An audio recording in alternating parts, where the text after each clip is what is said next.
Salut tout le monde. Alors, ça va? Vous allez bien? Comment? Ah bon? Eh ben, cette question de oui, je vais bien. Et là, je vous pose la question, êtes-vous sûr? Et ça rejoint en quelque sorte notre thématique. Are you sure ou bien êtes-vous sûr? Et souvent, pour répondre à cette question, donc,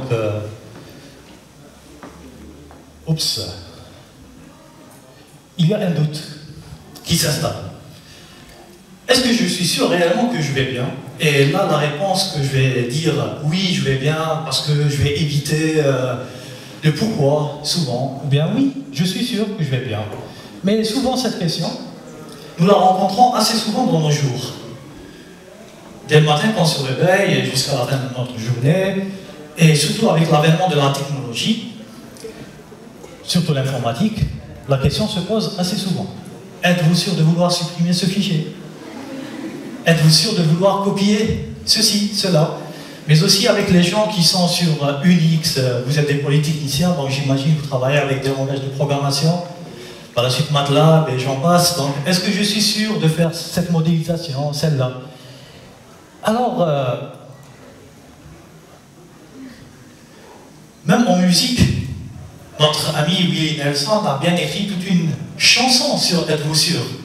Et là, je me mets à sa place et je vois qu'il y a du doute. Alors, cette télécommande, c'est bien, elle fait passer toutes les slides ou bien elle coince. Donc voilà. Aussi, comme je l'ai dit, donc, dès notre jeune âge, on est confronté à cette question. Est-ce que je suis sûr de ce que je vais faire quand je serai bon? Et là, on peut voir sur YouTube ou bien sur Facebook, il y a pas mal de questions qui se posent et souvent des réponses sont abracadabrantes, où je vois des jeunes écoliers dire « Habitnou les chida » Habitnou les houta. Et là, il se pose la question, pourquoi il a dit ça? Est-ce qu'il est sûr de sa réponse? Mais aussi, donc voilà, même dans nos examens, lorsqu'on nous met devant nos sujets, et à ce moment-là, je commence à répondre aux questions des examens, et je commence à me dire, est-ce que je vais faire cette réponse ou bien celle-là? Est-ce que je suis sûr de ma réponse? Alors là, si on sort à la fin de notre examen, on rencontre nos collègues, ou bien nos étudiants, où je te fais et moi, ah non, j'ai pas fait ça, j'ai fait autre chose. Mais est-ce que je suis sûr de ma réponse? Est-ce que je suis sûr de ce que j'ai fait? Mais aussi en affaires, est-ce que je dois investir maintenant ou bien laisser vers le long terme, ou bien le court terme, ou bien le moyen terme, surtout dans un contexte économique comme le nôtre actuellement, où c'est l'austérité. Allez, naher les subventions, allez, naher ça, allez, on va payer le carburant à 25 dinars, etc. Est-ce que je suis sûr? Mais aussi en économie, comme je l'ai dit, privilégier le court terme, ou bien le long terme, mais aussi dans notre vie de tous les jours, ou bien notre vie sentimentale. Est-ce que je vais me marier? Oui ou non? Est-ce que je vais investir? Et à ce moment-là aussi, il y a le doute qui plane, et on se pose la question, est-ce que je suis sûr?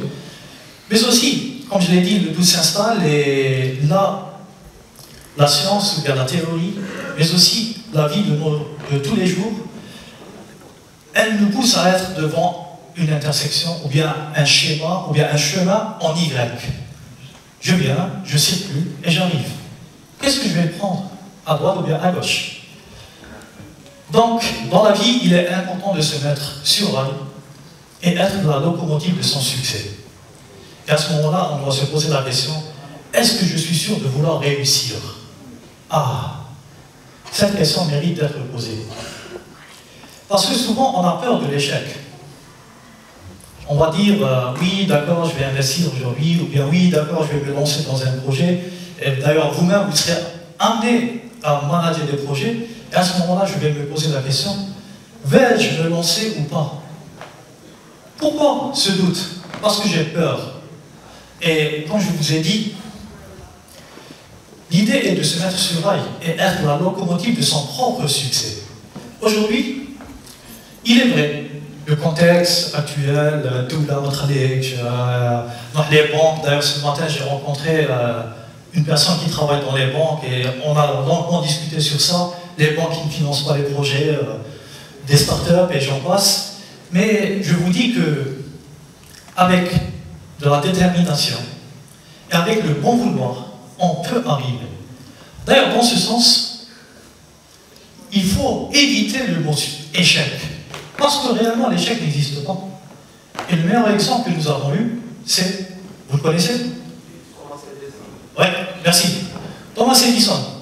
Thomas Edison, qui a révolutionné le monde avec la lampe électrique, ou l'ampoule, on lui a posé la question. Vous ne vous êtes pas ennuyé, ou bien vous n'avez pas eu peur de l'échec, vous vous êtes trompé 10 000 fois. Il s'est trompé 10 000 fois. 10 000 fois, il n'a pas réussi à mettre en place l'invention qui est la lampe électrique. Mais tout simplement, il leur a dit, j'ai trouvé 10 000 fois, 10 000 manières de ne pas réussir.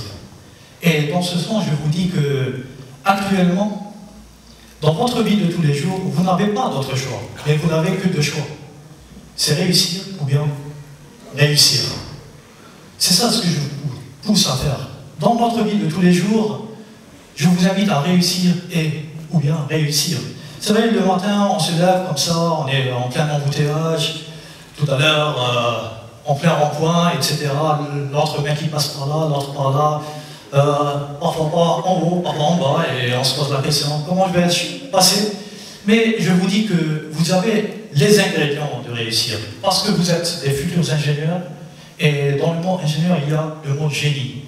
Et dans ce sens, je vous dis que vous êtes des génies, vous êtes des porteurs d'idées, et on ne vous demande que de mettre à profit ces idées. Parce qu'une idée que je mets au fond d'un tiroir, elle ne sert absolument à rien. Développez votre idée, mettez-vous en groupe, mettez-vous en équipe. Il y a pas mal d'offres, les business angels par exemple, qui vous pousseront à réussir. Et n'ayez pas peur de, entre guillemets, l'échec. Parce que l'échec d'aujourd'hui va nous apporter de l'expérience, et cette expérience est favorable pour le succès de demain. Je donne un exemple. Aux États-Unis, on a demandé à une entreprise de fabriquer une colle extra forte. On leur a dit, on veut une colle où, même si on met de la glu sur les semelles d'une chaussure, j'arrive à superposer un an. Alors ils ont réalisé cette colle, et à la fin, la colle n'a pas pu tenir parce qu'elle n'était pas fiable. Et est-ce que cette entreprise s'est vouée vers l'échec? Est-ce qu'elle a dit, oui, voilà, on a échoué, malheureusement pour nous? Non. Elle a profité de cet échec pour développer ce qu'on appelle aujourd'hui des post-it. Donc l'échec, qui était échec, s'est développé en mettant en place un nouveau concept qui est l'innovation. Ils ont innové et ils ont mis en place une child mark, ou bien une marque déposée qui s'appelle aujourd'hui post-it. Et vous connaissez tous, j'imagine, les post-it. Des petits bouts jaunes, on colle un peu partout. Donc voilà, ce qu'il faut dire, c'est ce dont je suis sûr, c'est dans la vie, je n'ai que deux choix, comme je l'ai dit, mais aussi faire en sorte de trouver la clé du succès et aller vers ce succès. Parce que, avec la volonté, on ouvre toutes les portes de la réussite. Et vous avez la clé du succès. Chacun de vous a la clé du succès. Il faut juste oser. Et pour finir, je dirais, ce dont je suis sûr aujourd'hui, oups, encore elle fait CCM. Donc ce dont je suis sûr, c'est d'avoir le savoir tout d'abord. Le savoir, je l'ai. Je pars à la recherche du savoir. Mais aussi, le savoir-être.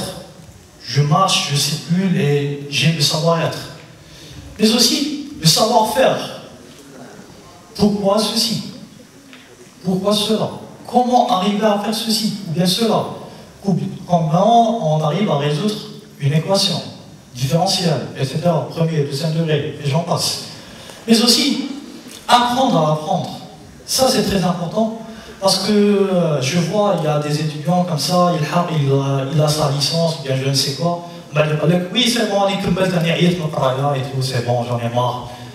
Et moi, je leur dis, il faut apprendre à apprendre, parce que chaque jour que Dieu fait, on peut apprendre un maximum. Et n'ayez pas peur de bien craindre d'apprendre de vos collègues, mais aussi savoir partager.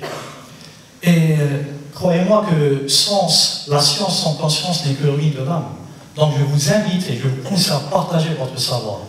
Et tout ceci, qu'est-ce qu'il va me former? Il va me former ce qu'on appelle une étoile. Donc voilà, c'est une étoile. Et cette étoile, qu'est-ce qu'elle représente? Oups. Cette étoile, elle représente. Allez. Les compétences. Je vous remercie.